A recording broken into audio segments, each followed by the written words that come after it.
Okay, so let's jump into today's deep dive. And we are going to be talking about the potential costs of a massive deportation operation in the United States. Right. As everyone's aware, this has been like a really hot topic since President-elect Donald Trump's campaign promised to deport millions of people living in the U.S. without legal permission. And, we're talking about an operation of unprecedented scale, potentially impacting an estimated 13 million people. Wow. To put that in perspective, that's more than the entire population of some countries. Yeah. The big question is, what would such a massive undertaking actually cost? That's a good question. Because we got some eye-opening insights from the folks over at Hopeton Lifestyle. They took a deep dive into the numbers, and they came up with a staggering estimate of $315 billion over a decade. Over a decade? A decade is a long time. That's a long time. But just let that number sink in for a moment. $315 billion.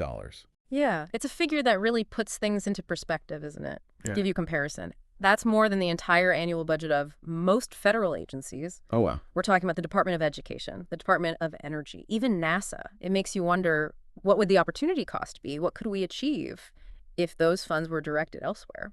Right, so let's break this down a bit. Hopeton Lifestyle didn't just pull that number out of thin air. They actually did a pretty detailed analysis. Right. They factored in things like identifying these individuals, apprehending them, the cost of detention centers, legal proceedings, transportation, the whole 9 yards. Exactly, and each of these components comes with its own set of expenses. For instance, think about detention centers. You're talking about building new facilities, staffing them, providing food and medical care. It all adds up. Yeah. And then there's the legal side. Processing millions of cases through the court system would require a massive increase in Judges, lawyers. and a lot of administrative personnel. It's almost like trying to picture a small city being created just to handle this one operation. It really is. But even beyond the Direct costs. what about the ripple effects on the economy? Oh, that's a good point. I mean, many industries rely on the labor of these individuals. What happens if they're suddenly gone? That's a critical point we have to consider. Yeah. The potential impact on industries like agriculture, construction, hospitality, the list goes on.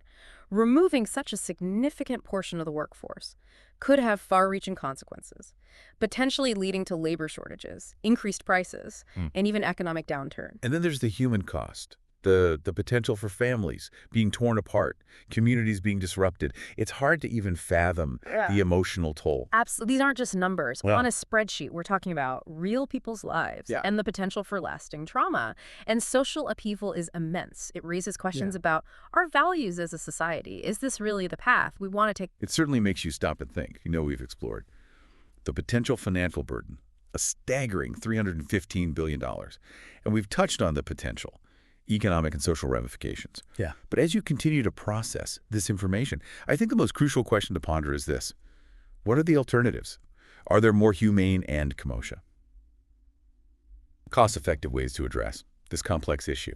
Are the top 8 immigration changes expected in 2025 under the new Trump administration? Number 1, mass deportation of undocumented immigrants on a scale unseen in American history.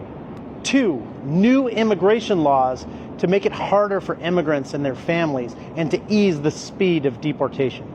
3, the construction of deportation camps to hold detained immigrants throughout the United States. Number 4, the Muslim ban. It'll be back in a more extreme version. Number 5, a tax on legal immigration, things like the DV lottery program, refugee resettlement, and asylum. Number 6, TPS, DACA, and parole in place, gone or under threat. Number 7, family separation at the border. It'll come back. Finally, number 8, ending birthright citizenship. It's unconstitutional to do so, but expect attempts to make it happen anyway.